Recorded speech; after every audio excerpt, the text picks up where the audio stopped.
I may have a slight problem. CQDX 309, Central Iowa, standing by. Come on in here, 309, 605 pointed right at you. What's up, guys? Corey the Random Guy here. I got to looking at my collection of CBs.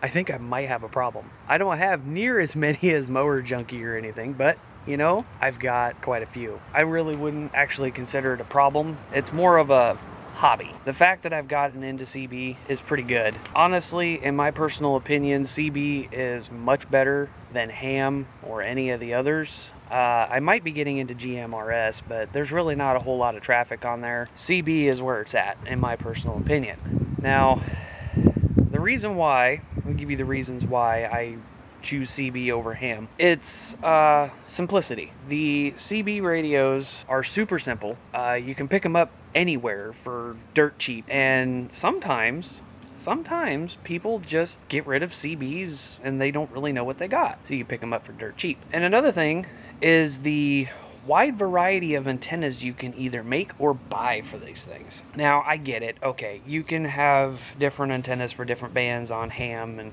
yada yada yada.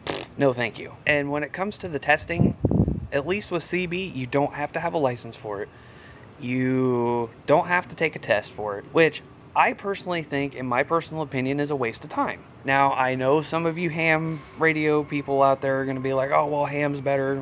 Okay. That is your prerogative. Me, personally, I'm going to stick with CB. Because, again, CB, no licensing required, no testing required, and you're not really restricted on how to talk on CB. With that being said, however, CB radio, there is a certain lingo that you can learn. It varies from person to person, which is fine. Now, for long distance, you know, you would kind of want for CQDX 309, Central Iowa, standing by, or trying to reach out, or whatever. And that's perfectly fine. With ham radio, you have to talk a certain way. I personally don't like that. I really don't.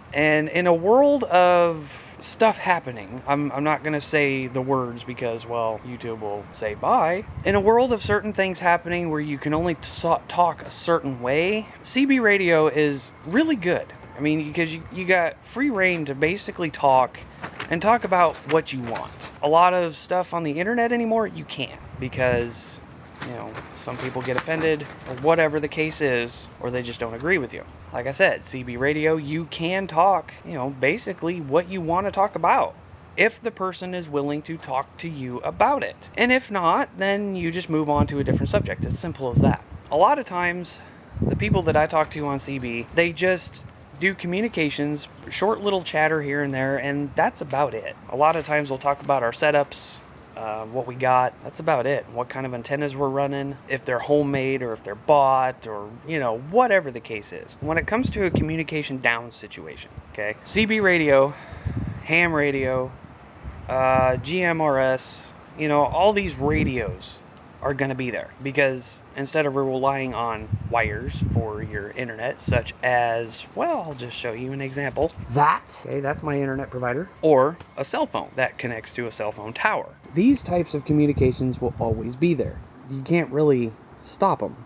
They're going to be out there. If something were to happen to any of the regular communications that everybody's used to nowadays, you still have CB radio, you still have ham, you still have, you know, two-way walkie-talkie communications, because they rely on airwaves and not internet through servers and all that fun jazz. I have thought about this, and I've seen a couple of videos where, you know, some people were like, well, if something like that were to go haywire, it really doesn't matter if you have a license or not. Well, actually, you are correct. If you have, if there's a national, like I'm talking a full-scale national emergency, and you have a ham radio but no CB, but you need to communicate with somebody, in my personal opinion, you should be able to do that, because honestly, the FCC isn't going to worry about who has licenses and who doesn't at that point.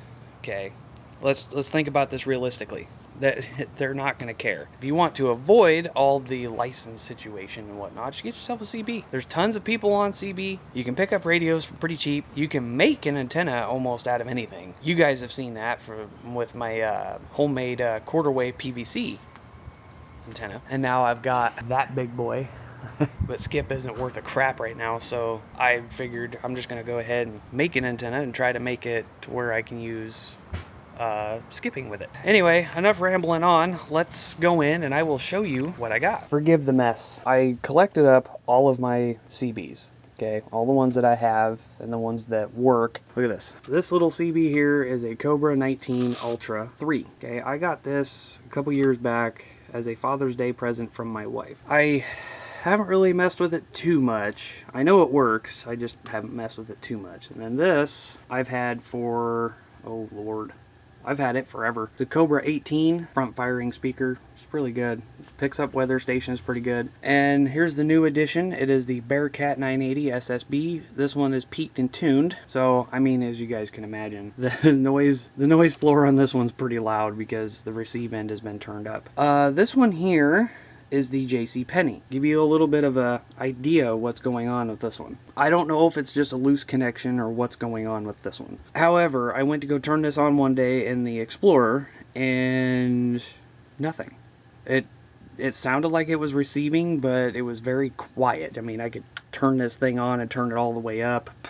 You still could barely hear it. I went to go hit the mic and all of a sudden the static got real loud, like it was starting to receive again. And no matter if I was on AM, sideband, lower sideband, upper sideband, if the noise blinker was off, the automatic noise leveler was off, it didn't matter if the squelch was off or whatever, it just wouldn't receive. So I did a test. I flipped it over to AM. I keyed up. That needle didn't move. When I talked in it, this little modulation light would, you know, do its flashy thing or whatever, but it wouldn't send a signal. I don't know if maybe there's a loose connection. I'm going to have to take this thing apart and see if there's a loose connection. If there is, I can just solder it. That one needs a little bit of work. You guys remember the old Road Talker 40? That's still going. And here's the new edition. I found this at a thrift shop. Came with an antenna. This is a Radio Shack Trc 519. This little guy is actually pretty heavy. I mean, he's pretty hefty. I don't have an antenna hooked up to it, so I'm not going to transmit. It does have weather band on it, and it does do the alert tone. I'm actually going to be working on an antenna for this one. So I'm going to be running two CBs in the house at once. This one's going to be used for single sideband, mostly. And then this one's going to be used for AM, which this is an AM only, with the weather radio going, which it has, you know, an alert tone, so if something does come across and the thing is on, it'll scream at you. This is a pretty neat little deal. I like that. It came with two mics. Comes with the original Radio Shack mic, and then it came with another one. This is also going to be hooked up. I'm going to be using the 102-inch whip steel antenna. I have an adapter to plug this in to an external antenna, since we all know that this house acts like a Faraday cage. Nothing in here. This is just for weather bands, police, yada yada yada. This was actually my grandpa's old realistic scanner, and he's had it forever. I'm also going to be setting up these. I'm going to have one on a certain channel and the other one's going to be scanning through. I guess if you guys want to consider this a problem, I'm going to have radios going all the time in here. I'm still looking for more CB radios, particularly single sideband ones. If I ever come across any or something like that, then if you guys can think of any that I can get or whatever, let me know in the comments below, because I'd like to try out a bunch of, you know, different radios, see which one works better, which one doesn't, and the ones that I do kind of have just going to be laying around, those are going to be for backup and emergency situations. Anyway guys, that's my problem I have. It's kind of a new problem. If you guys like what you see, don't forget to like, subscribe, comment, share, hit the notification bell so you guys don't miss anything. There's the lovely wife. Anyway, we will catch you guys on the next one.